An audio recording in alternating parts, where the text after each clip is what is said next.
Hoy vamos a hablar sobre el tema central del libro de Daniel. A ver, de los que vinieron ayer, ¿cuál es el tema central del libro de Daniel? Tiene dos temas centrales. ¿Cuáles son los temas centrales? El tema central del libro. A ver,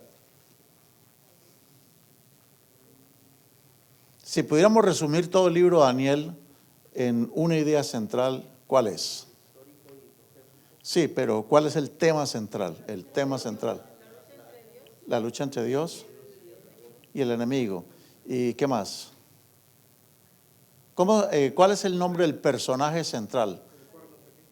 Bueno, el cuerno pequeño y ¿qué más? Miguel. Venga, hermano. Está bien, para que lo lea y luego lo comparta. El tema central del libro de Daniel es la lucha entre Dios y el enemigo. Pero más exactamente dice la lucha entre un personaje llamado Miguel en el libro de Daniel y un personaje llamado el cuerno pequeño. El cuerno pequeño tiene otro nombre ahí en el libro de Daniel. En el libro de Daniel, ¿qué otro nombre tiene el cuerno pequeño? El rey del norte. Venga, hermano. Rey del norte. Hoy estamos tirando la casa por la ventana. El rey del norte. ¿Qué otro nombre o título, los que ya han ganado no, pueden soplarle a otro ahí y decirle, pero ¿qué otro nombre tiene Miguel en el libro de Daniel? ¿Qué otro nombre se le da? El príncipe de los ejércitos celestiales. Como que me leyó el pensamiento, ¿no? El príncipe de los ejércitos celestiales. Ese es otro de los nombres. Muy bien. En el día de hoy vamos a estudiar 3 capítulos en un solo tema. Vamos a estudiar 3 capítulos históricos y vamos a darnos cuenta de que el tema central del libro de Daniel realmente es un complot de ese cuerno pequeño. En la Biblia, ahí en el libro de Daniel no menciona al diablo, no dice el demonio, pero sí dice el cuerno pequeño y dice el rey del norte. Esos personajes, usted va a notar en todo el libro de Daniel que todo termina en lo mismo. Siempre termina en el mismo punto. Es el gran complot que el enemigo tiene contra los santos. Y vamos a comenzar. ¿Cómo el enemigo tiene unos ataques encubiertos? Ahora, lo que yo me propongo, hermanos, en este seminario, en esta clase es, yo les voy a presentar en la primera parte del tema la parte histórica. Lo que tiene que ver con la parte histórica, la parte gramatical, la parte técnica, por decir.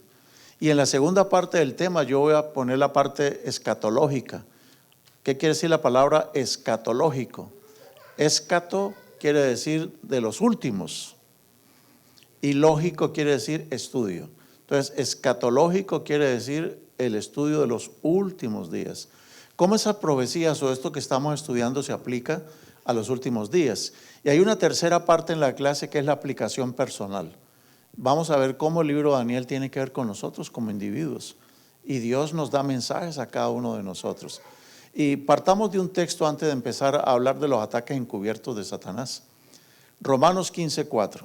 A ver, ¿quién lo quiere decir de memoria? Romanos 15:4.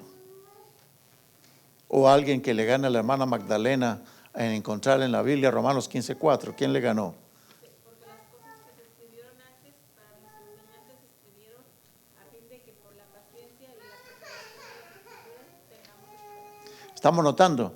Dice, porque las cosas que se escribieron antes, ese va a ser nuestro texto de justificación de este estudio, de este libro. Dice clarito, dice, porque las cosas que se escribieron antes, para nuestra enseñanza se escribieron, a fin de que por la paciencia y la consolación de las Escrituras tengamos esperanza. De hecho, ya, de plano, hay 4 bendiciones para la persona que lee las historias de antes. Hay 4 bendiciones. ¿Cuáles son? Enseñanza, paciencia, consolación y esperanza. Esas son las 4 bendiciones para las personas que leen la Biblia y especialmente las historias que escribieron antes. Noten ustedes la importancia que le da el apóstol Pablo, que era un cerebro ese hombre, la importancia que le da a los escritos del Antiguo Testamento.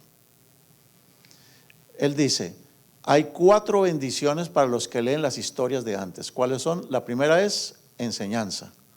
La segunda, paciencia. La tercera, consolación. Y la cuarta, esperanza. Entonces nosotros podemos reclamar las 4 bendiciones si estudiamos la historia de antes. Entonces, partiendo de allí, vamos a meternos en el marco histórico, en la parte histórica del libro de Daniel. Este libro fue escrito por el profeta Daniel. Cuando él llegó a Babilonia, llegó joven. Y él lo sacaron de Jerusalén, como ustedes están viendo, el artista se lo imaginó. Los babilonios sacaron de Jerusalén a lo mejor que había en Jerusalén. A casi toda la gente la mataron, pero ellos le respetaron la vida a algunas personas. Y eran personas muy especiales que ellos escogieron. Se los fueron llevando, se los llevaron cautivos y llegaron finalmente a Babilonia. Y vamos a notar que dentro del grupo que llega a la ciudad de Babilonia vienen 4 jóvenes. Interesante que el libro de Daniel comienza contándonos la historia de 4 jóvenes. 4 jóvenes. Y estos jóvenes tenían algunas características muy especiales. Vamos a ver cómo comienza diciendo cuáles eran las características de estos jóvenes. El enemigo tenía en mente cierto tipo de personas. Según Daniel 1:3, él buscaba qué tipo de personas. Que fueran ¿qué? Jóvenes, ¿qué más? De linaje real, o sea, muchachos de importancia. Porque el resto del pueblo, cuando veían que estos muchachos estaban allí con el rey Nabucodonosor, el pueblo a estos muchachos los respetaba. El pueblo, aunque todos estaban encadenados y los estaban llevando, ellos sabían que esos muchachos eran los hijos del rey o eran príncipes, era gente muy importante. Y aún en la esclavitud les obedecían, los consideraban su gente más importante. Entonces, Nabucodonosor era muy astuto. Según la historia, Nabucodonosor, ellos, lo mismo que los asirios, tenían ciertas costumbres cuando atacaban a alguna nación. Los asirios son los primeros antes de los babilonios. La costumbre de ellos, ¿cuál era? Ellos, por ejemplo, llegaban a un lugar, le decían a la gente que se rindiera. Si la gente no se rendía, entonces ¿qué hacían? Ahora los atacaban terriblemente. Y una de las estrategias que tenían era, por ejemplo, mujeres embarazadas, le sacaban las crías del vientre y a las crías las estrellaban contra las piedras. Eso eran los asirios. Y los babilonios vienen de ellos, son parte de esta misma gente. Ellos tenían la costumbre de exterminar toda la gente, pero dejaban un grupito nada más. Y dejaban vivos a los que eran de linaje real, a la gente importante. Y eso lo hacían con un doble propósito, de que el pueblo se sintiera humillado. Y que los reyes se sintieran humillados. También una manera de humillarlos era no matarlos. Ustedes se imaginan ver a mi rey, del que yo me sentía orgulloso, a quien le servía, verlo encadenado, descalzo, casi sin ropa, y que lo lleven amarrado así en cadenas. O como le pasó a Sedequías, que le sacaron los ojos. Se imagina lo que el pueblo sentía. Ellos se sentían el pueblo escogido de Dios. Y ahora los babilonios tenían ese estilo de tomar los reyes, tomar la gente importante del pueblo, llevarse los cautivos, y al resto del pueblo que dejaban vivo, a los más pobrecitos, los dejaban viviendo por ahí. Y a los otros pues los llevaban en cautiverio. Y ahora de gente de otras naciones que también habían derrotado, llegaban y los plantaban allí. O sea, como que los cambiaban de territorio. La gente que llegaba, por ejemplo, la gente que llegó a Jerusalén a ocupar aquellas tierras era gente que no hablaba el lenguaje del pueblo que estaba allí. Era pura estrategia que ellos tenían, pura estrategia. Entre ellos le va a tomar tiempo aprender a comunicarse. Entonces, si no hay comunicación, no hay organización. Si no hay organización, no hay probabilidades de rebelión. Era pura estrategia. Y era la gente más débil del pueblo los que dejaban. ¿Qué iban a poder hacer los más pobres y los más débiles del pueblo? Nada. Se les habían llevado los ricos, a los príncipes, a los reyes se los habían llevado a Babilonia. Por eso, y sobre todo a gente joven. ¿Por qué creen ustedes que escogían gente joven? Porque eran fuertes, ¿qué más? Eran inteligentes, ¿qué más? Ellos tienen un propósito, readoctrinarlos. Usted toma a un muchacho jovencito y lo mete en las escuelas Y no importa lo que le hayamos enseñado en la casa a los muchachos, en las escuelas les hacen un lavado cerebral, ¿o no? Miren cómo nuestros muchachos hoy en nuestras escuelas públicas, ellos ya les enseñan la evolución nada más. Y si se les va a enseñar Biblia o que Dios es el creador, a la maestra la echan de la escuela si hace eso. Está prohibida la Biblia en las escuelas públicas. De modo que el rey Nabucodonosor tenía un plan muy astuto. Él se traía a la gente importante de cada nación y les planteaba un negocio muy interesante. Él los trataba bien, él los dejaba vivir, les dejaba tener sus cultos. De modo que en la ciudad de Babilonia uno podía ir por la Main Street, uno podría ver templos de distintas clases, todos adorando distintas cosas, pero por encima de todos los dioses de estas naciones estaba el gran dios de él, que era el dios Bel, el dios Sol. Esa era la estrategia. Ustedes pueden rendir el culto que quieran, siempre y cuando consideren que mi Dios está por encima de ustedes. ¿Quieren vivir? Practiquen lo que quieran, crean lo que quieran, pero con una condición: me respetan y adoran a mi Dios también. Lo van a agregar dentro de sus creencias. Esa era la estrategia. Y a esta gente los trataban bien. De modo que, ¿qué hacía la gente que estaba allí, que los habían llevado de tantas naciones? Si querían vivir, tenían que aceptar. Pero entonces miren, escogía gente de linaje real y príncipes. Y eso tenía la otra estrategia tremenda. Si la gente del pueblo, la gente común del pueblo que también llevaron cautivos, veían que sus príncipes y sus reyes y su gente importante se aliaban con el rey de Babilonia, pues ellos también iban a obedecer. Era bien astuto ese rey. Eran bien astutos los babilonios, bien astutos. Por eso pudieron construir un tremendo imperio. Y dice la Biblia también allá, si nosotros miramos lo que dice Daniel 1:4, según Daniel 1:4, ellos no buscaban cualquier persona. Sigan adelante, hermanos. Aquí en las primeras 5 bancas no pagan. De la 5ª banca hacia atrás les toca pagar. Sigan. Bueno, miren ustedes qué tipo de gente escogían. Según Daniel 1:4, escogían como jóvenes de qué clase? Sin defecto. Jóvenes sin defecto. Hoy en día miremos a nuestros jóvenes, ¿a quiénes siguen? ¿Quiénes son sus héroes? Jóvenes sin defecto también, habilidosos, gente bonita. Eso es lo que hacía el rey de Babilonia. Jóvenes sin defecto. Segunda característica que dice, ¿de buen qué? De buen parecer. ¿Qué más? Entendidos en sabiduría. ¿Qué más? Cultos. ¿Y qué más? Inteligentes. Esa es la gente apropiada para gobernar. Eran muy astutos, muy astutos. Claro, entonces la gente bonita, la gente entendida y todos se sentían privilegiados, porque ellos no llegaban como prisioneros a Babilonia. A ellos lo llevaban a las escuelas especiales que tenían, lo llevaban incluso a la misma corte y vivían casi como pequeños reyesitos, como pequeños reyesuelos. Esa es la cultura de él, o la estrategia de este individuo. Y vamos a ver qué se traía entre manos. ¿Qué se traía Babilonia entre manos? Y dice en Daniel 1:4 que se necesitaba que fueran jóvenes aptos para servir en el palacio del rey. O sea que eso no los llevaban a picar piedra. ¿Se acuerdan que muchas veces agarraban a la gente, a los fuertes, a los guerreros, se los llevaban a las minas a trabajar como picapiedras allí, a picar piedra? Los llevaban a manejar los barcos, los grandes barcos como remeros. Los vendían como esclavos, era terrible. Pero la gente así como la que estamos viendo, de linaje real, príncipes, sin defecto, de buen parecer, entendidos en toda sabiduría, cultos e inteligentes, esa es la gente apta para servir. ¿En dónde? No en las minas, no en los barcos de guerra, no como esclavos, sino como ¿qué? Gente para vivir en el mismo palacio real. ¿Quién está detrás de todo esto?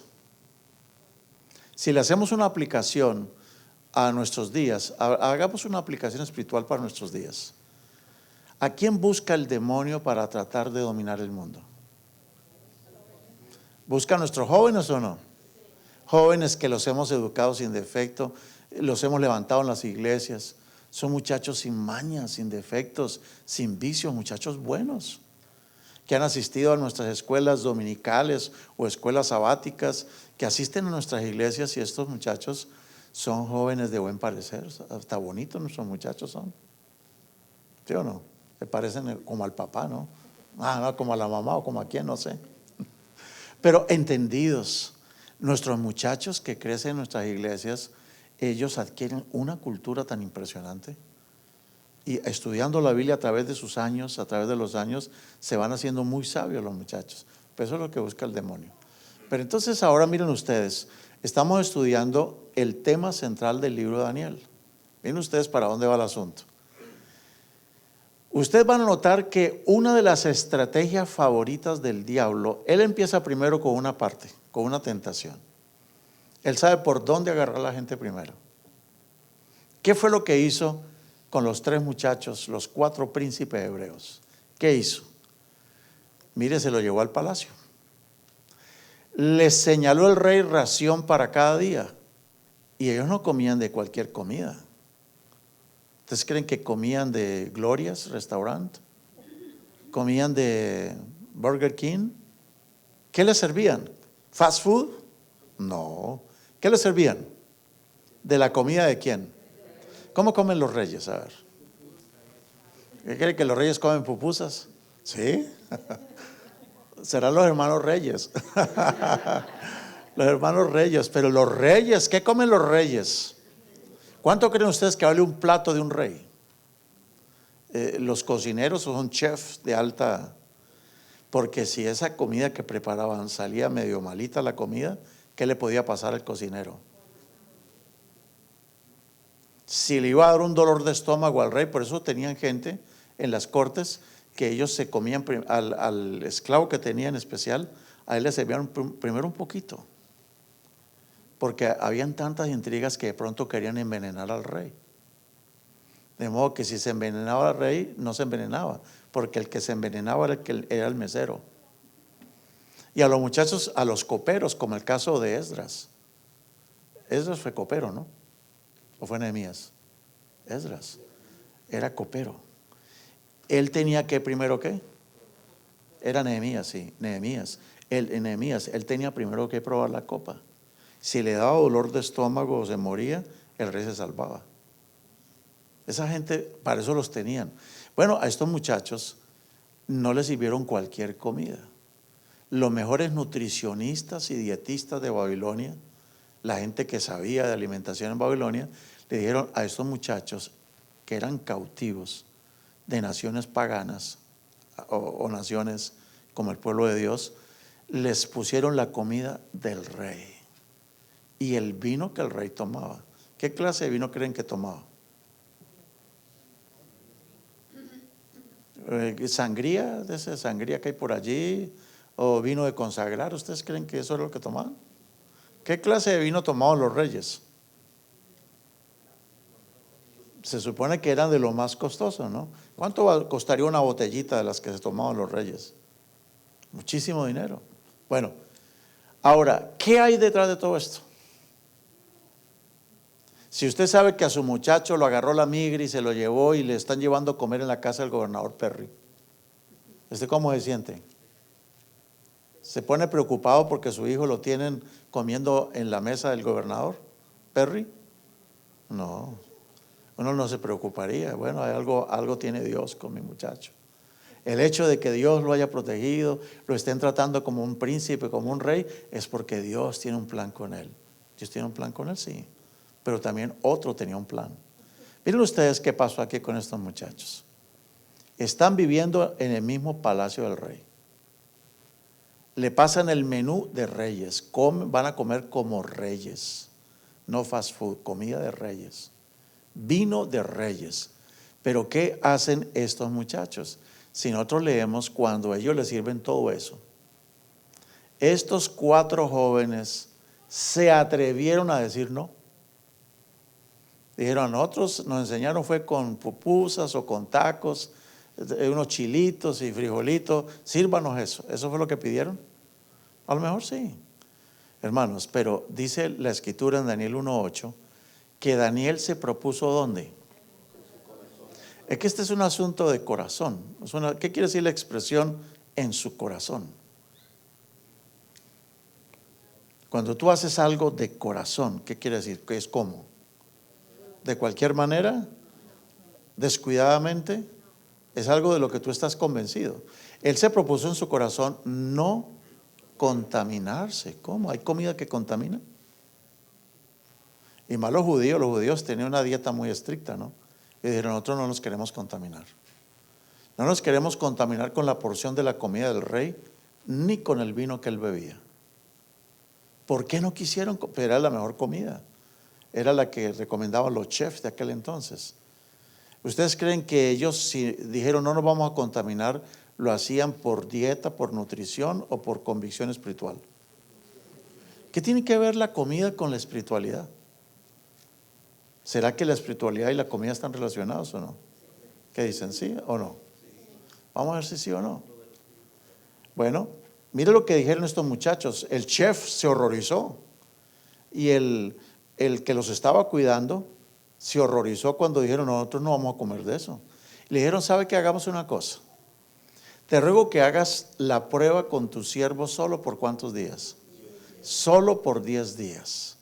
Nos den, ¿qué? Legumbres a comer. ¿Cuáles son las legumbres? Las espinacas, las habichuelas, frijolitos. Eso es parte de las legumbres también, ¿o no? Todos los vegetalitos, las semillitas. Denos legumbres a comer. Y para beber, denos ¿qué? No nos ponga agua allí con azúcar ni nada de eso. ¿Ustedes creen que era que no la tomaban solamente para no aumentar de peso? ¿Por qué creen? Solo denos agua de beber. Solamente 10 días danos.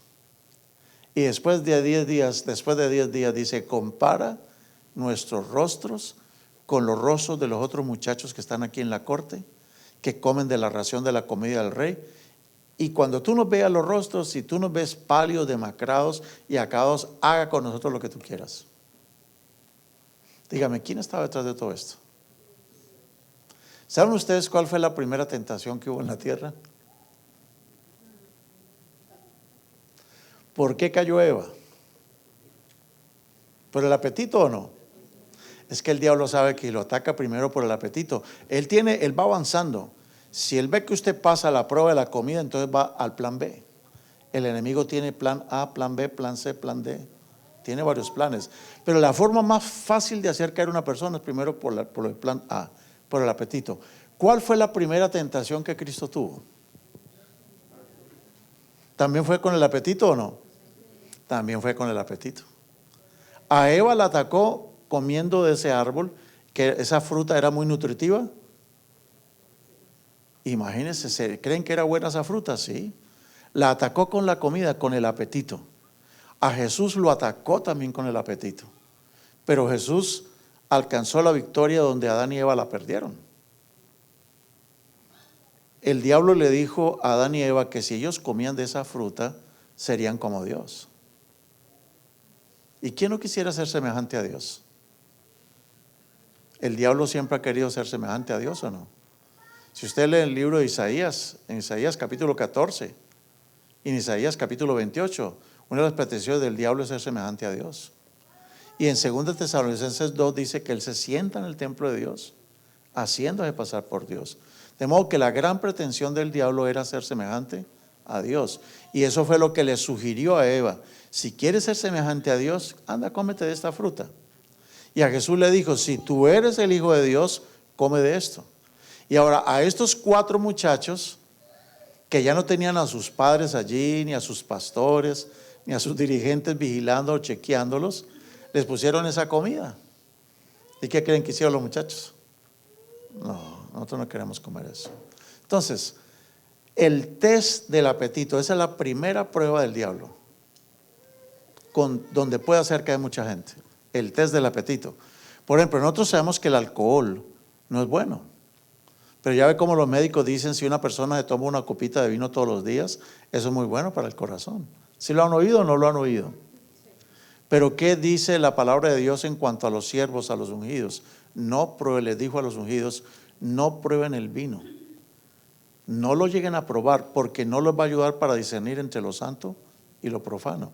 Entonces, aunque haga supuestamente muchos beneficios, estos muchachos dijeron, nosotros no lo vamos a hacer. ¿Y por qué no lo vamos a hacer? Porque Dios dijo. Entonces, una primera lección que estamos aprendiendo aquí es que el demonio comenzó a atacar a los siervos de Dios, los empezó a atacar con la cuchara. Y si los siervos de Dios eran descuidados y comían todo lo que fuera, ¿en qué los iba a afectar? Dígame. ¿En qué los podía afectar? Bueno, hermanos, pues es que el enemigo sabe muy bien que hay un gran principio en la Biblia, que es el principio de 1 Corintios 3:16. ¿Qué dice 1 Corintios 3:16? A ver, ¿quién lo encontró rápido? ¿Quién es el campeón aquí? ¿No sabéis que vuestro cuerpo es qué? Es templo del Espíritu Santo. O sea que el cuerpo de cada persona es un templo. Y dentro de ese templo, ¿quién quiere morar? El Espíritu Santo. Pero el Espíritu Santo no puede habitar dentro de alguien que está inmundo. No puede habitar dentro de alguien que esté inmundo.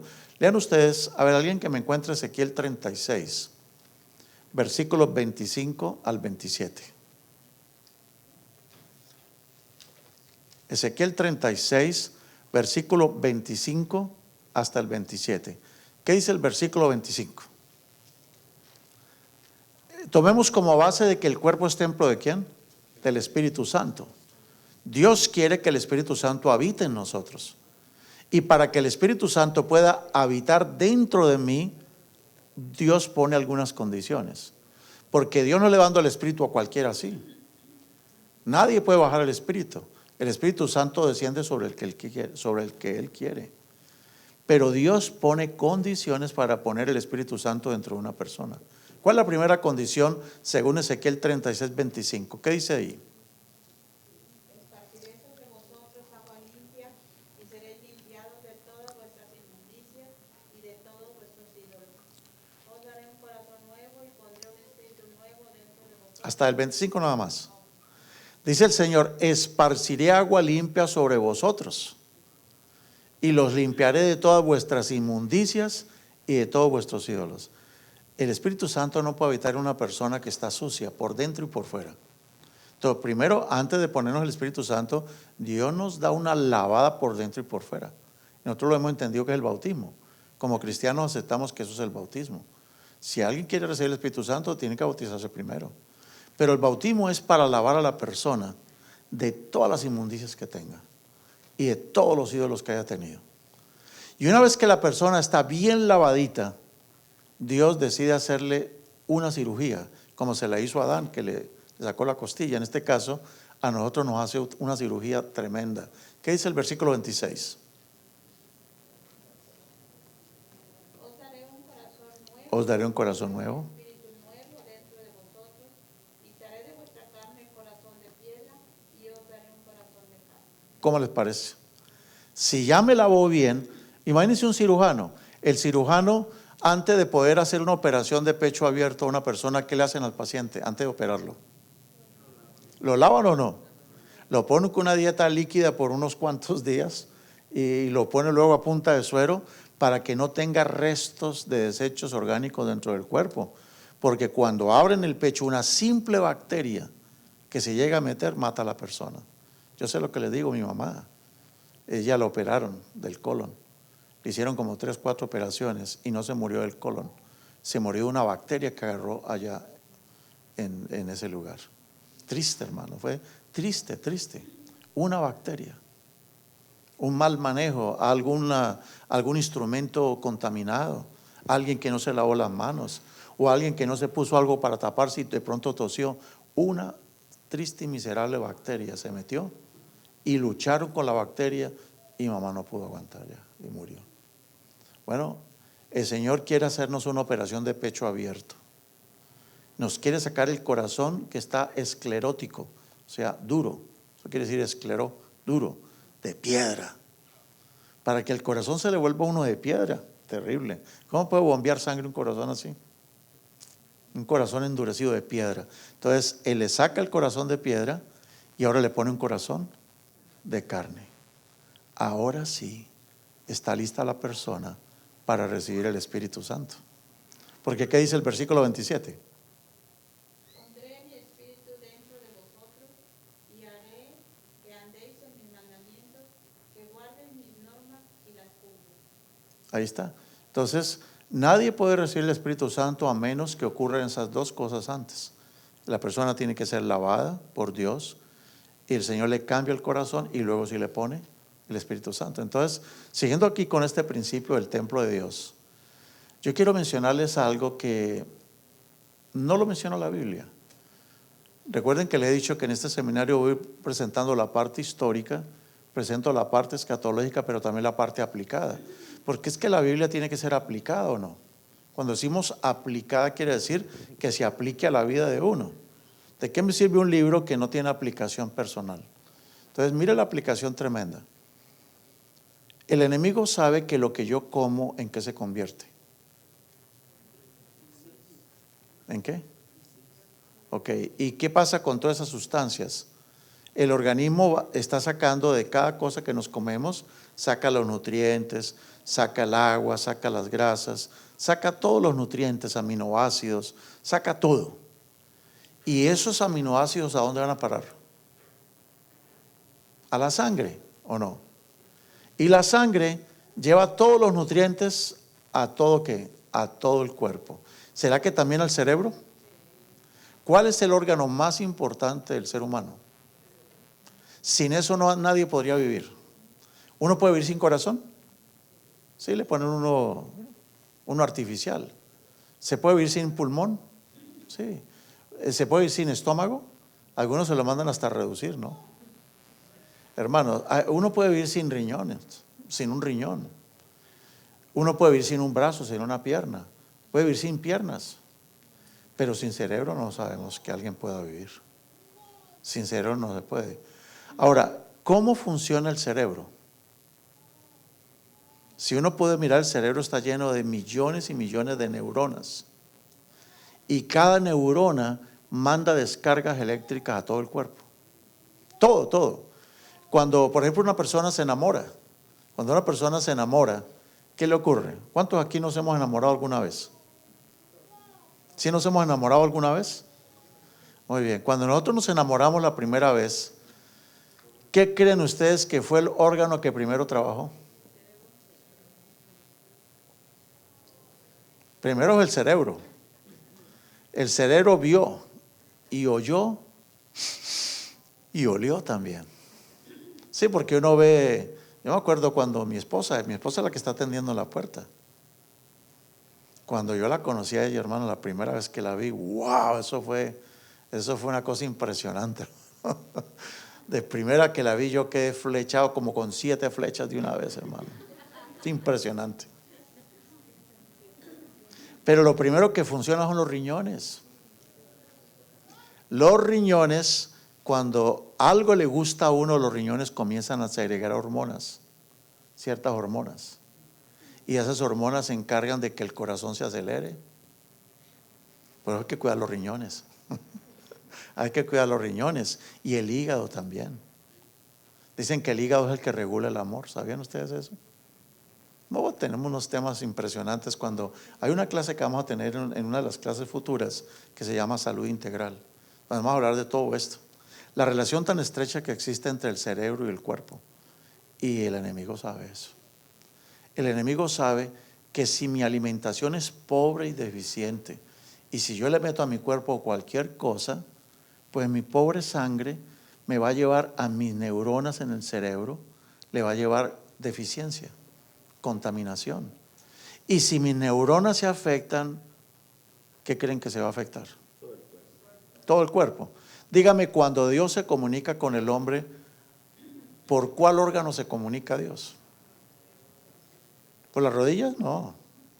¿Cómo se comunica Dios con el ser humano? ¿A través de qué? El lóbulo frontal. El cerebro.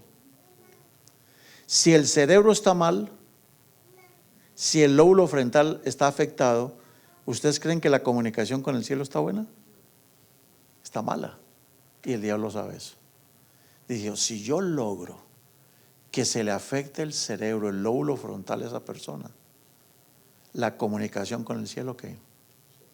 Se corta. Y por eso una persona descerebrada, una persona que su lóbulo frontal no funciona, no está endemoniada, simplemente ¿qué?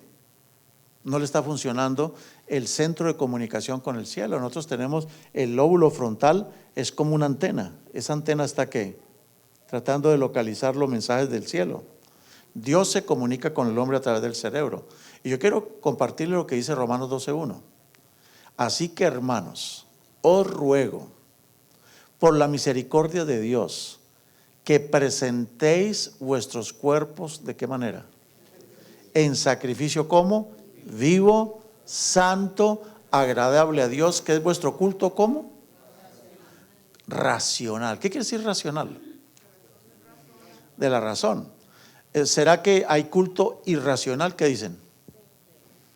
¿Cuál es el culto irracional? Cuando yo era niño y yo veía que los pollitos, las gallinas, los gallos, ellos tomaban agua. ¿Ustedes han visto lo que hace un pollo? ¿Qué hace el pollo? Levanta la cabeza para poder pasar. Y yo decía, ¿por qué los pollitos siempre levantan la cabeza hacia el cielo para comer? Y alguien me decía, es para darle gracias a Dios. ¿Ustedes creen que era para darle gracias a Dios? ¿Para qué es entonces? ¿Ustedes saben por qué los pollos levantan el cuello? Porque ellos no tienen un sistema como nosotros. Ellos usan la fuerza de la gravedad. Porque si no usan la fuerza de la gravedad, se les pone la cosa grave. Entonces, usan la fuerza de la gravedad. Eso se llama, ellos no le están rindiendo culto a Dios. Pero nosotros los seres humanos sí le rendimos un culto ¿cómo? Racional. ¿Y qué es la razón? Es la inteligencia. Saber que yo como de cierta manera y eso me puede afectar el cuerpo, mi vida, para bien o para mal. Entonces, no se trata de religión, se trata de ser inteligentes simplemente. Se trata de ser inteligentes. El lunes pasado, estábamos en la iglesia Lighthouse celebrando el primer año de América Ahora. Yo tuve el privilegio de ser uno de los fundadores de ese ministerio que se llama América Ahora, con el pastor Eli Lara, David Lara, con todos estos pastores de distintas iglesias aquí en el Metroplex. Estamos celebrando el primer año. Y invitaron al pastor David Lara a tenernos un devocional a todos los pastores, 170 pastores. Y una de las cosas que el pastor Lara nos decía, él hablaba de sus errores que cometió en la vida y que casi le cuestan un ataque cardíaco y que se lo iba llevando. Y él comenzó a recomendarle a la gente, a los pastores, decían, pastores, cuídense la salud, cuídenselo. El enemigo sabe que si el pastor está enfermo, si el pastor tiene mala salud, ¿qué pasa? ¿Se va a afectar el resto de la gente o no? Sí, tiene mucha influencia. Él decía, yo empecé a tomar pura agua, mucha agua, y me tuve que cambiar mi dieta. Y dice, no lo hacía para salvarme por eso, sino para tener de más salud. Y ya ve que el hombre está veterano, los que conocemos al pastor David Lara, ¿no? Tiene un programa ahí en la GT100, lo he escuchado. Bueno, entonces, el culto racional. Miren ustedes, hermanos, cómo funciona el cerebro en su comunicación con Dios. Yo quiero compartirles esta declaración muy interesante que dice así: los nervios del cerebro que relacionan todo el organismo entre sí son el único medio por el cual el cielo puede comunicarse con el hombre y afectan su vida más íntima. ¿Les parece que tiene sentido esa declaración o no? No hay que ser muy inteligentes para hallarle a esto razón. Dios se comunica con el hombre solamente a través del cerebro. Y cuando Dios se comunica con el cerebro, las neuronas mandan las órdenes. Por ejemplo, la neurona te dice arrodíllate. Y tú te arrodillas porque el cerebro te dio la orden. O te dice, haz este cambio en tu vida. Es el cerebro, las neuronas. Y saben, continúa esta declaración, cualquier cosa que perturbe la circulación de las corrientes eléctricas del sistema nervioso disminuye la fuerza de las potencias vitales y como resultado se atenúa la sensibilidad de la mente. ¿Por qué los hijos de Aarón, los sacerdotes, por qué perecieron? ¿Se acuerda que dos de los hijos de Aarón murieron? ¿Por qué murieron? Ellos entraron al tabernáculo, al servicio, y lo hicieron de una manera inapropiada. ¿Y por qué? Porque estaban borrachos. O sea que lo que entra a mi cuerpo va a afectar mi cuerpo definitivamente. Entonces, si nosotros tenemos hábitos sanos, comemos sanamente, no para bajar de peso, no para bajar el colesterol, sino para poder que mi cuerpo esté bien, para que esté comunicado bien con el cielo, hagámoslo solamente por ese motivo. Comamos para honrar y glorificar a Dios. Y si queremos honrar y glorificar a Dios, escuchemos a Dios. ¿A poco Él no sabe más que nosotros de salud? ¿Será que sí sabe? ¿Él sabe lo que nos conviene? Él sabe lo que nos conviene. Si le hacemos caso, nos va bien. Si no le hacemos caso, pues que cada quien corre con las consecuencias. Pero en fin, por eso es que Proverbios 4:23 dice, sobre toda cosa guardada, ¿qué tienes que guardar? Tu corazón. ¿De qué corazón está hablando? ¿De este? ¿De cuál corazón? ¿Será que está hablando del cerebro? Porque sí, mire lo que dice Proverbios 23:26. Dame, hijo mío, tu corazón y miren tus ojos por mis caminos. Eso es lo que dice. Entonces, del corazón, dijo Jesucristo, es que emanan todos los malos pensamientos y todos los malos deseos, ¿o no? Entonces, realmente el corazón es el cerebro. Y Dios nos pide, dame tu cerebro, dame tu cerebro. Y dame, hijo mío, tu corazón, dame tu cerebro. Y que miren tus ojos por mis caminos. El cerebro mira es por los ojos, pero los ojos en verdad no son los que miran, es el cerebro. No es la nariz la que huele, es el cerebro que está oliendo. Entonces, no es el corazón con que uno se enamora, es el cerebro. Uno se enamora es por el cerebro, es el cerebro. Y mientras una persona tenga su cerebro, ama y es feliz y todo lo que quiera. Muy bien. ¿Qué pasó con estos jóvenes? ¿Qué fue el primer ataque del enemigo a los jóvenes hebreos? Si yo logro atacarlos con el apetito y logro que ellos se desvíen de lo que ellos aprendieron de Dios, porque es que ellos aprendieron su dieta, su alimentación, todo, ¿en qué? En la Biblia. Ellos aprendieron fue en la Biblia. Y mientras seguían esos consejos, iban a estar sabios. Y Dios les dice, y Daniel dice, pruébanos por 10 días. Mire, si nosotros por 10 días intentáramos comer como ellos comían, ¿estaríamos mejor o no? Estaríamos mucho mejor. Y si lo hiciéramos por 2 meses, mucho más. Y si lo hiciéramos por 1 año, mucho más. Yo estaba mucho más gordo y iba bajando peso. He ido perdiendo peso, pero precisamente porque estoy tratando de volverme a lo que Dios dice en su palabra. Y no lo hago para ir al cielo, no. Nadie va a ser salvo por lo que come o no come. Nosotros somos salvos por obedecer al Señor, por seguir su voluntad, por hacer su voluntad. Y bueno, ¿y qué pasó con los jóvenes al final de los 10 días? Claro, eso es lo que dice Daniel 1:20. En todo asunto de sabiduría e inteligencia que el rey los consultó, los halló 10 veces mejores que todos en su reino. 10 veces mejores que todos en su reino. Entonces los muchachos, los que están en la universidad, en la escuela, ¿cuál es el secreto para ganarse todas las becas? ¿Estudiar muy duro?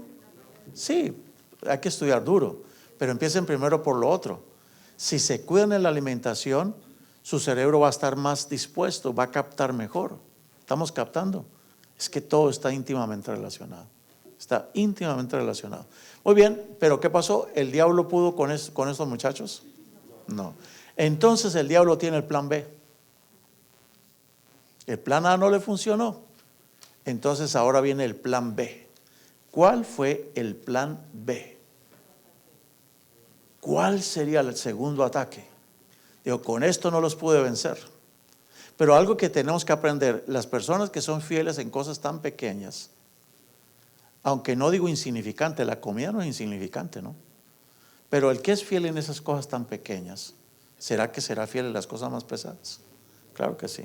¿Cuál fue el segundo ataque? El segundo ataque se llama robo de identidad. Y eso está de moda. ¿Sabían que eso está de moda? Los que trabajamos mucho con computadoras y todo eso, somos víctimas todos los días de robo de identidad o de ataques. que ataques, hasta se le roban a uno el correo electrónico. Yo le acostumbro a mandar a la hermana Mireya Salinas, que es la gerente de aquí nuestra hermana Mireya, la presento a los que no la conocen, la esposa del pastor Ibarra.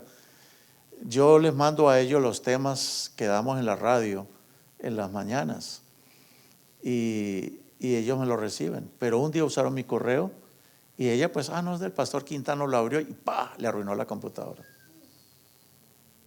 Y no fui yo, pero estaba avergonzado, pero ¿cómo? Pero la gente, los hackers, se andan metiendo y le pueden robar a una información de la manera más terrible que uno se puede imaginar. Bueno, hasta el día de hoy dice que tiene unos problemas. Y esa computadora mía primero fue atacada también. Y me arruinaron una parte de la computadora. Hasta el día de hoy no he podido ahorrar o sacarle copias a los PDF. Me quedó arruinada por ese lado. Entonces, el diablo es un hacker. Es experto en robar identidad. Lo segundo que el diablo hace cuando no puede con el apetito es te va a robar tu identidad. ¿Y cómo lo hace? Pues miren ustedes qué cosa tan increíble. Esto ya existía en los tiempos de estos muchachos. ¿Cómo se llamaban estos muchachos? Daniel, Ananías, Misael, Azarías. Esos eran los nombres de ellos. Eran los nombres de estos muchachos. Daniel, Ananías, Misael y Azarías. Ahora, pero ¿qué hizo el enemigo? ¿Qué hizo el rey de Babilonia?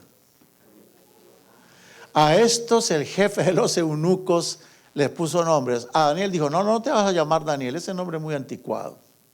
Ya ve que nosotros por mucho tiempo, los que venimos de pronto de un contexto católico, los nombres que tenemos porque nacimos en el día de ese santo.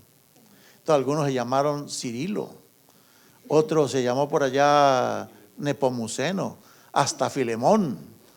Uno por allá le tocó más grave, Expedito.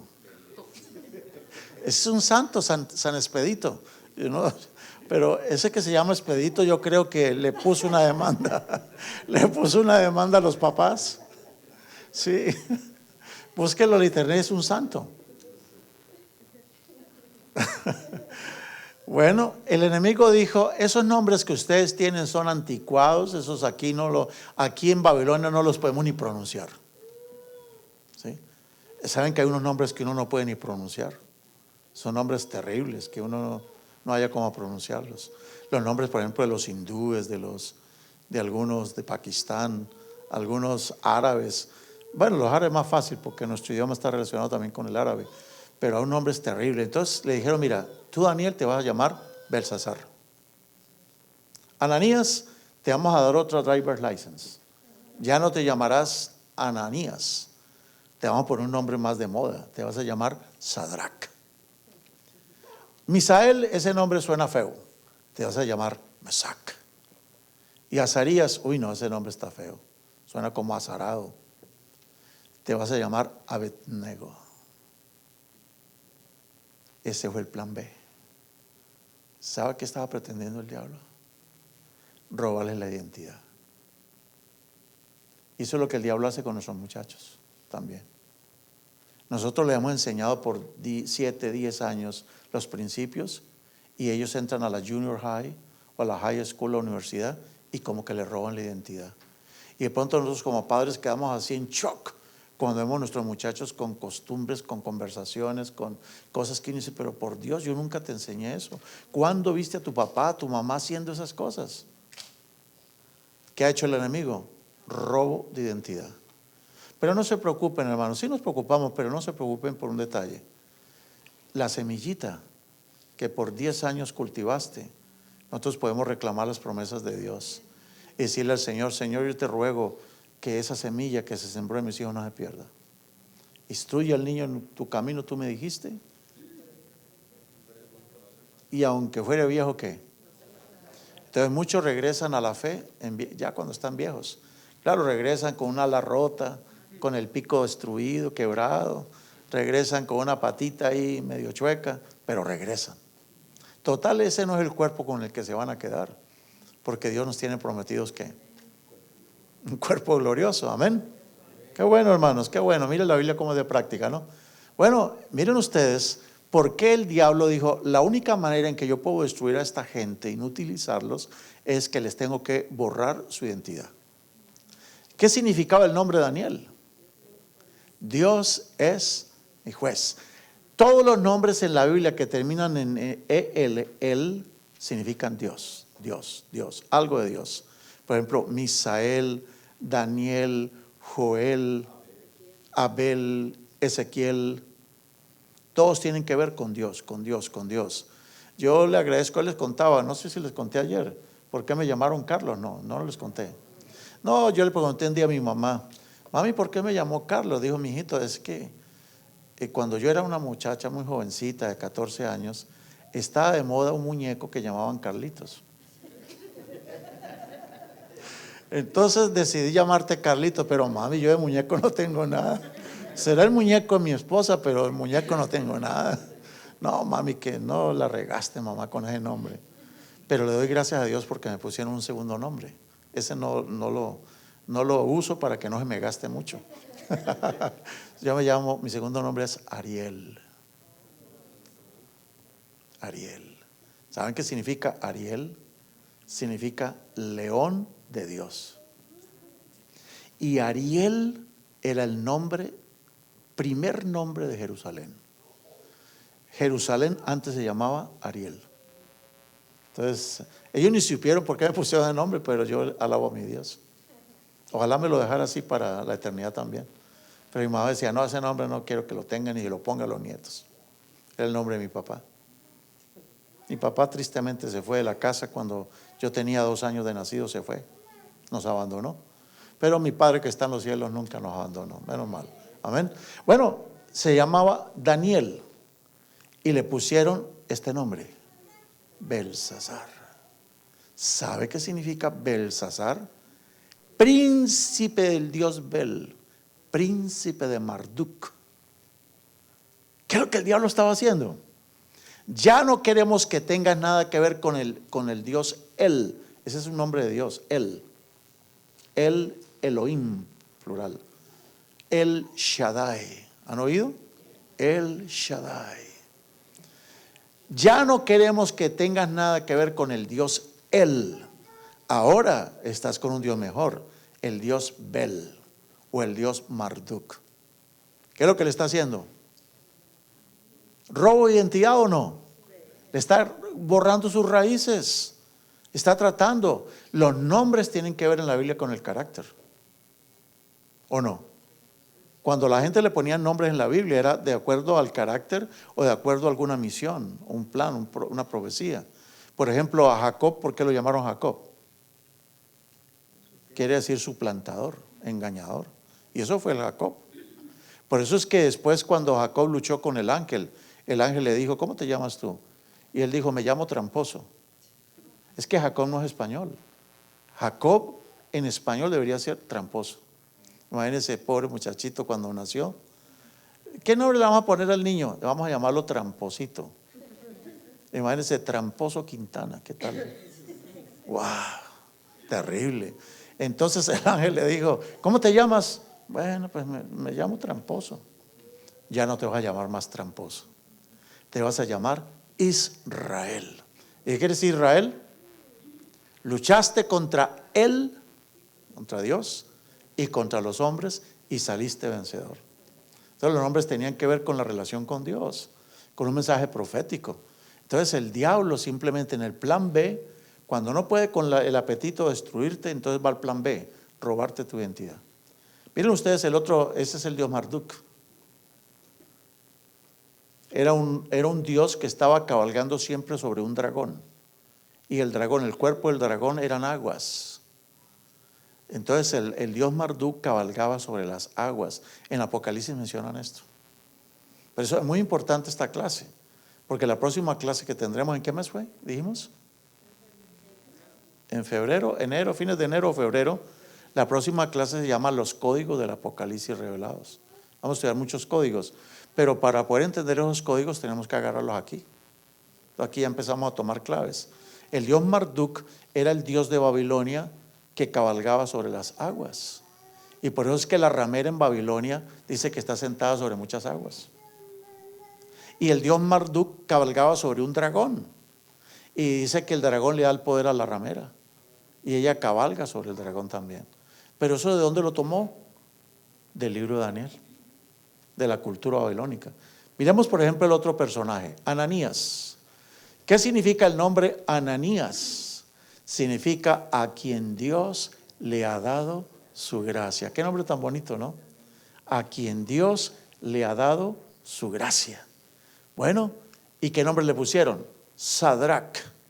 Significa el joven amigo del rey, el partner del rey. ¿No creen que era como un privilegio? El rey le dijera, no, tú te vas a llamar Sadrach porque tú eres mi amigazo.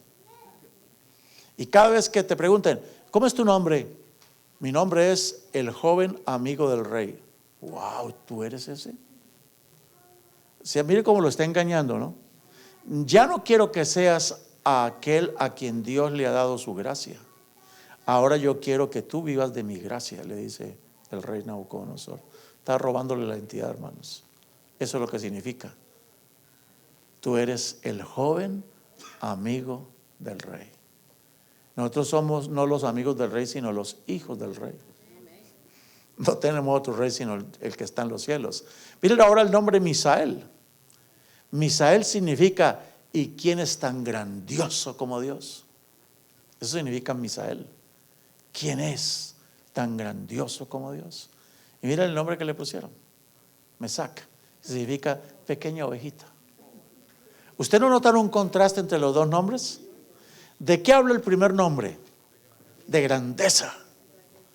Y en el segundo nombre lo pusieron como pequeño.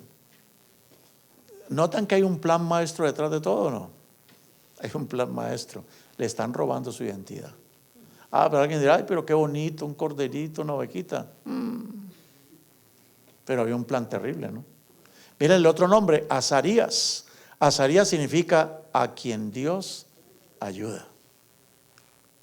Y le pusieron Abednego, que quiere decir siervo del dios Nego, o del dios Nebo, o del dios Mercurio.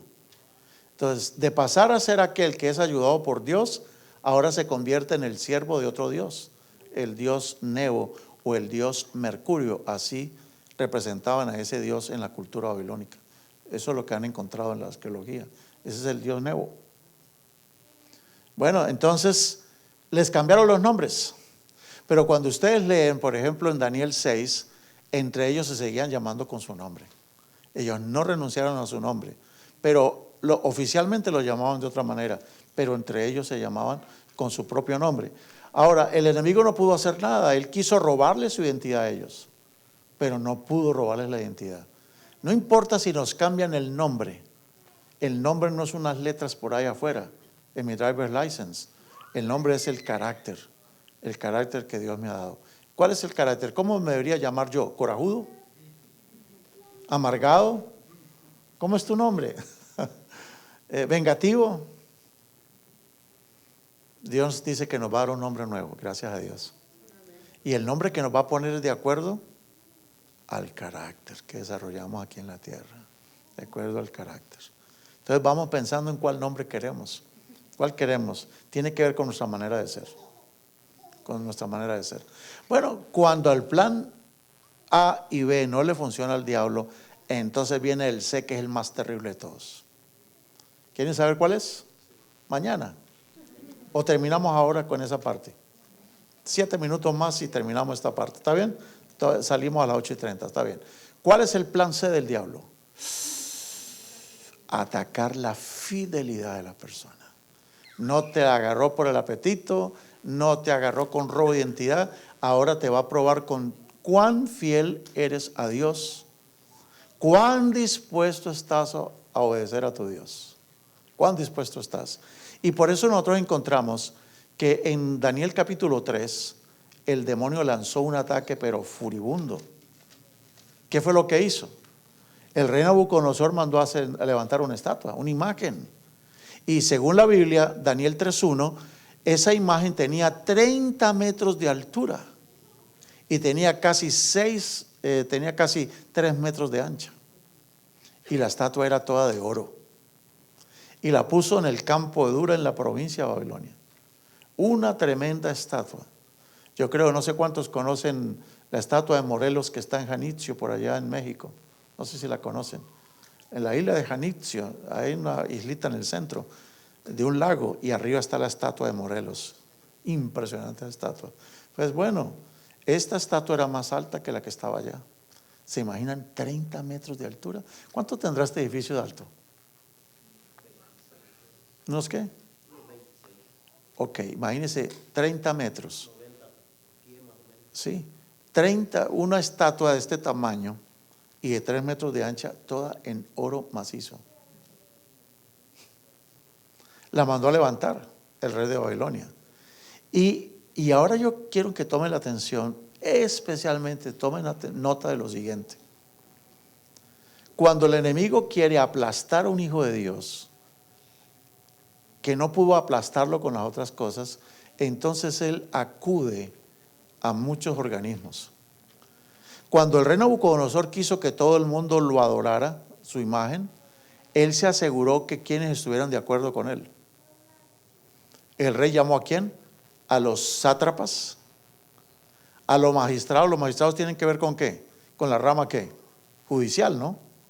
Llamó a los capitanes, tienen que ver con el ejército, a los oidores, a los tesoreros, a los consejeros, al staff del presidente, llamó a los presidentes, llamó a todos los oficiales de las provincias. O sea que él se aseguró que todos los estamentos de la sociedad, cívicos, políticos, militares, judiciales, se unieran en un proyecto que tenía que ver ¿con qué? Con adoración a una estatua. ¿La adoración no tiene que ver con religión o no? ¿Qué hace un asunto religioso promovido por todas las autoridades? ¿Qué pasa cuando el Estado se mete en asuntos religiosos? O cuando los religiosos hacen mancuerna con los políticos. ¿Qué pasa en los países musulmanes ahora? En esos países musulmanes los fundamentalistas, es la religión la que quiere gobernar la nación. Y eso es lo que está pasando ahorita por allá en el norte de Siria y en Irak. Andan matando cristianos y minorías porque ellos no quieren nada que ver sino el Estado Islámico. Terrible lo que está pasando en esos países. Bueno, el rey Nabucodonosor, el rey más poderoso de la tierra, él se aseguró que la gente que comió de su mesa por muchos años, miren la astucia. Toda esta gente que ustedes están leyendo allá en la pantalla, era gente que habían sido traída de otras naciones. ¿Y ellos qué? ¿Le debían al rey o no le debían? Sí, le debían muchos favores. Los alimentó muchos años, les dio cargos importantes, no los trató como esclavos, no los mandó a las minas, ahora ya los tenía súper comprados. Y logró que un asunto que tenía que ver con religión fuera respaldado por todos los estamentos de la sociedad. Y cuando la religión se une con el Estado, lo que viene, hermanos, es terrible persecución y destrucción. ¿Qué pasaría si en América, aquí en Norteamérica, digamos, una religión tomara el poder de esta nación? ¿Saben ustedes cuál es la iglesia más grande de Norteamérica? Hasta hace unos 100 años atrás, la iglesia más grande eran los bautistas del sur, los bautistas. Pero ¿saben ustedes cuál es la iglesia más grande en este momento? La Iglesia Católica Romana. Es la más grande en este país. Es la que más miembros tiene. ¿Qué pasaría si, por ejemplo, la Iglesia Católica Romana hiciera un concordato con el Estado y pasara lo que pasó en nuestros países latinoamericanos? Cuando la Iglesia dominaba el Estado, estaban dominando los pueblos. ¿Qué creen que pasaría? ¿Sería difícil o no? Sería muy difícil la situación, créanme. Pues eso es lo que hizo el rey de Babilonia. Cuando él logró que los estamentos, los organismos del Estado apoyaran una iniciativa religiosa. Eso la presentaron no como un asunto religioso, sino como algo para beneficio de todo el Estado, para que hubiera unión entre todos. Entonces él ordenó que todos tenían que adorar la imagen. Dígame, ¿esta prueba estaba más difícil para los 3 muchachos o no? Porque los 3 muchachos eran funcionarios, estaban en el DF, en la capital del imperio. O estaban allá en la capital del Salvador, o qué sé yo. Estaban en la mera capital. Eran funcionarios del gobierno. Y cuando llegó el día de la dedicación de la estatua, todo el mundo se arrodilló. Pero no faltan los chismosos, no falta la gente que rapidito corrió donde el rey y le dijeron: hay unos varones judíos que tú pusiste sobre la provincia de Babilonia, Sadrach, Mesach y Abednego. Esos varones, oh rey, no te han respetado. Se le fueron, ¿por qué lado se fueron? Estos jóvenes no respetan al presidente, no respetan las leyes de esta nación. No te han respetado. ¿Era grave la acusación o no? ¿Quiénes estaban a favor de esa ley? Los magistrados. Es que el Nabucodonosor se aseguró que la Corte Suprema de Justicia, que todos los estamentos, el ejército, todos los estamentos aprobaran esa ley. Bueno, entonces, ¿qué ocurre? Dice: ellos no adoran tus dioses, ni honran la estatua de oro que tú levantaste. De modo que entonces el rey, enfurecido, manda llamar a sus 3 funcionarios. Imagínense los periodistas, la televisión, la radio, todo el mundo enfocándolos. 3 funcionarios de su propio gobierno haciendo caer en ridículo al rey más poderoso de la tierra. No lo obedecían. Y por eso es que el rey Nabucodonosor les dice: miren, si no adoráis la imagen en esta misma hora, seréis echados en un horno de fuego ardiendo, y que Dios os librará de mis manos. Pero qué maravillosa la respuesta de los 3 jóvenes. Yo les voy a preguntar: ¿de dónde sacaron esa fuerza esos muchachos? Entonces, algo que nos quiere enseñar el libro de Daniel es que la fortaleza espiritual no se adquiere de la noche a la mañana. No es un asunto de que ya mañana decido ser fiel. ¿Cómo se obtiene la fidelidad? ¿Dónde empezaron? En su casa, en su hogar. ¿Qué más? Cuando ya no tenían sus papás ni sus mamás y estaban en otra nación, ¿cómo fueron fieles? Es que el que Jesús dijo: el que es fiel en lo poco, es fiel en lo mucho. Ellos que estuvieron dispuestos a ser fieles en lo poco, estaban dispuestos para lo más grande. Y por eso le contestaron al rey: acerca de esto no necesitamos responderte. Nuestro Dios, a quien honramos, puede librarnos del horno de fuego, y de tu mano, oh rey, nos librará. ¿Y si no? Y aunque no nos libre, sepas, oh rey, que no adoraremos a tu Dios ni a la estatua que has levantado. Esos jóvenes, ¿de dónde sacaron esa fuerza? Oiga, qué increíble. ¿Cuánto tiene que ver un simple plato de comida con una cosa tan grande como esta? ¿Tiene mucho que ver o no? Tiene mucho que ver. ¿Cómo estaba el cerebro de ellos? ¿Estaba limpio? ¿Cómo estaban sus neuronas? ¿Fuertes en el Señor? Claro. Su cerebro no estaba interrumpido por nada. Pero una persona descuidada en su salud, que come cualquier cosa, esa persona no va a tener demasiada fuerza para resistir las cosas que vienen. Jesús resistió la tentación porque Él no se guiaba por el apetito. 40 días ayunó y no cayó en la tentación. Bueno, y dijeron: el Señor nos va a librar. Y los metieron al horno de fuego. ¿Y cuál no sería el susto del rey cuando metieron a estos en el horno de fuego? Dice Daniel 3:21: estos varones fueron atados con sus manos, calzas, turbantes y vestidos, y fueron echados dentro del horno de fuego encendido. Entonces el rey Nabucodonosor se espantó y se levantó de prisa y dijo a los que estaban en su consejo, al secretario de Estado, secretario de Defensa, los del consejo, a los propios, a los duros consejeros: ¿no echaron 3 varones atados dentro del fuego? Y ellos que respondieron: es verdad, oh rey, echamos 3. Y entonces, ¿cómo es que yo veo 4 varones sueltos que se pasean en el fuego sin sufrimiento de ningún daño? Y dice: y el parecer del cuarto es semejante a un hijo de los dioses. Aquí está entrando en escena ¿quién? El otro personaje muy importante.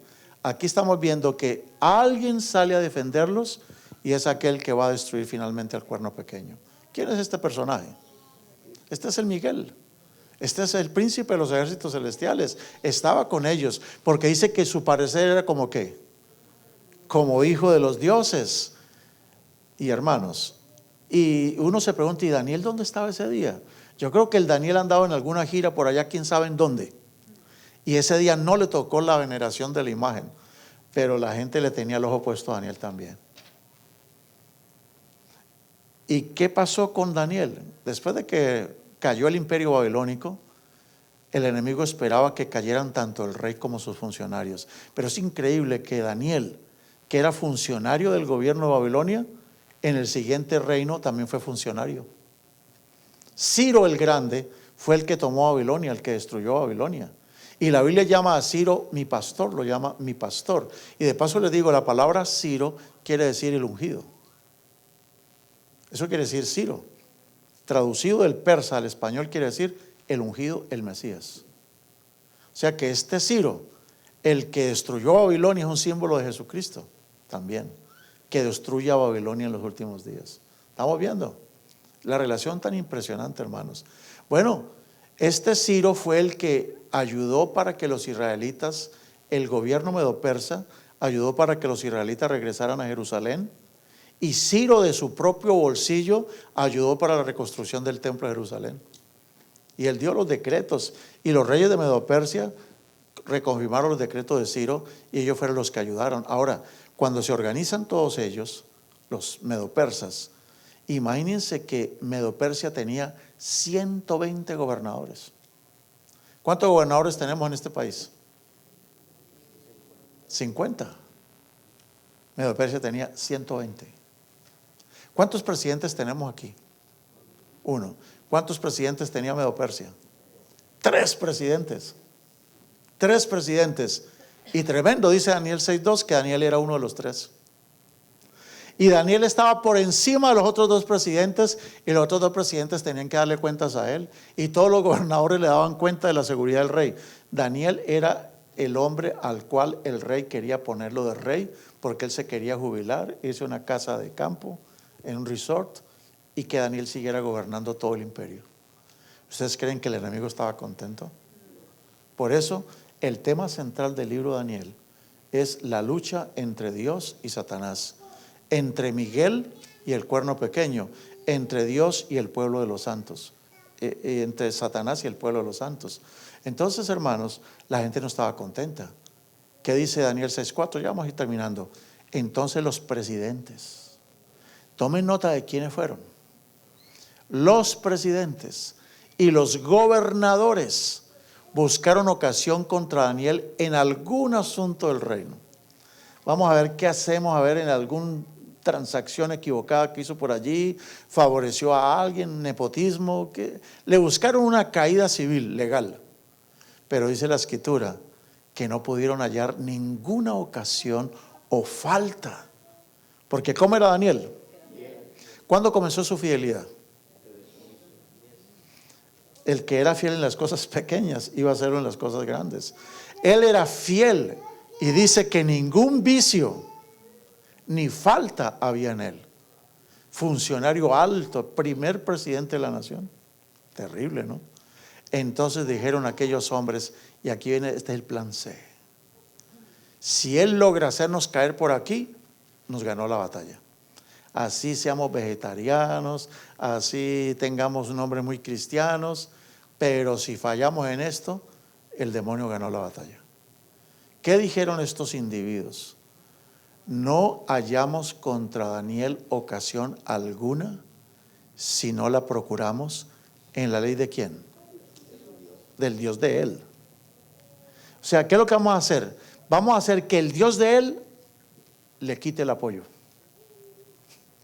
Vamos a hacer que su propio Dios lo desprecie, que su propio Dios lo castigue, que su propio Dios lo destruya. Entonces, ¿qué vamos a hacer para que ese Dios que lo ha protegido tanto hasta el día de hoy deje de ayudarlo?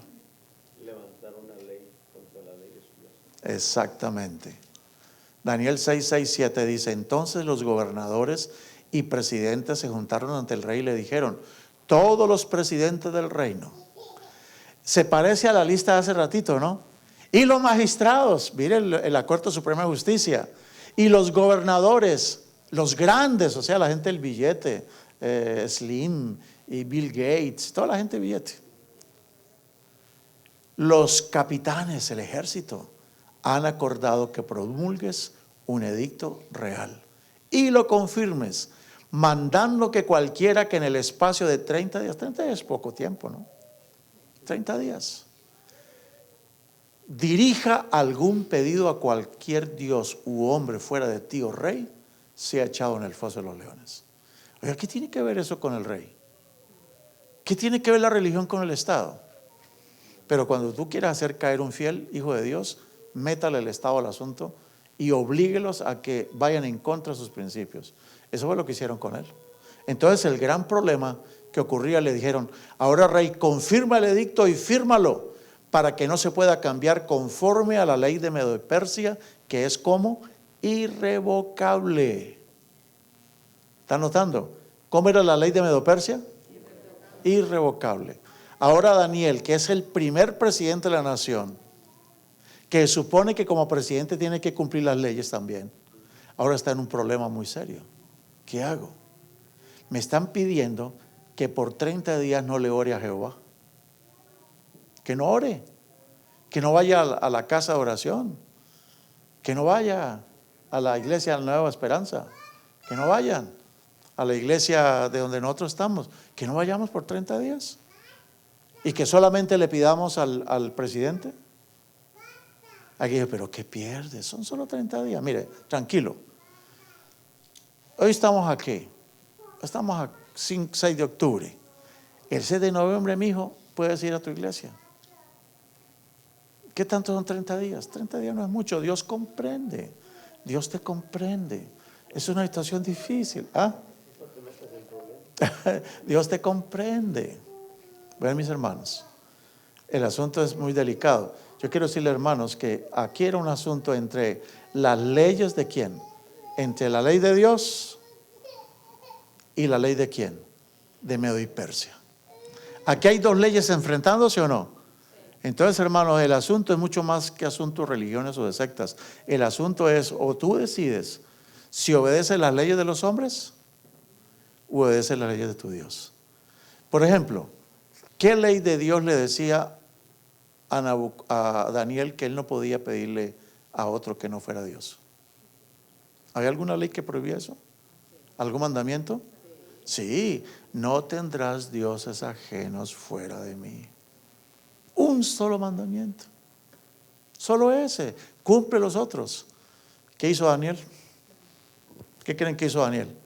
Dice la Biblia de que lo primero que hizo al otro día fue, dijo, yo no voy a cambiar mi vida.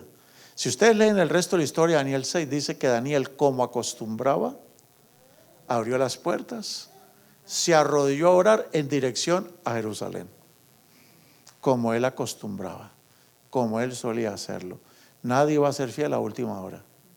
Si tú aprendiste a ser fiel toda la vida, vas a ser fiel en el tiempo final. Bueno, en los últimos días, hermanos, eso va a pasar, claro que va a pasar, pero el tiempo se nos acabó. Pero vamos a seguir estudiando a partir de mañana Daniel 2. ¿Se acuerdan el lapicerito, la plumita? ¿La recibieron todos? ¿Todos tienen la plumita? Échenle una repasadita a la plumita. Una repasadita a la plumita. Sáquenle a su plumita esto. Ese es el tema de mañana. La profecía más importante de toda la Biblia es esta. Todas las profecías dependen de esta. Daniel 2. Si tú te pierdes la clase de mañana, te perdiste esta primera clase del instituto. Entonces, hagamos planes para venir, qué sé yo, pero hagamos planes para venir. Bueno, no sé si queda alguna pregunta, pero si tienen alguna pregunta, podemos aprovechar 2-3 minutitos. Y si no, pues nos vamos. La pregunta es que si ya acabamos. Ok, sí, ya acabamos. Vamos a ponernos de pie y vamos a tener una palabra de oración. ¿Hay algún aquí, hermano, que voluntariamente quisiera despedirnos en oración? ¿Alguien quiere orar? ¿Alguna hermana? ¿Algún hermano?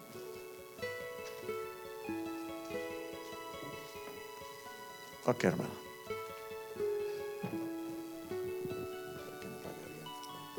Sí. Hermanos, yo creo que esta noche sería bueno que nos arrodilláramos para pedir a Dios.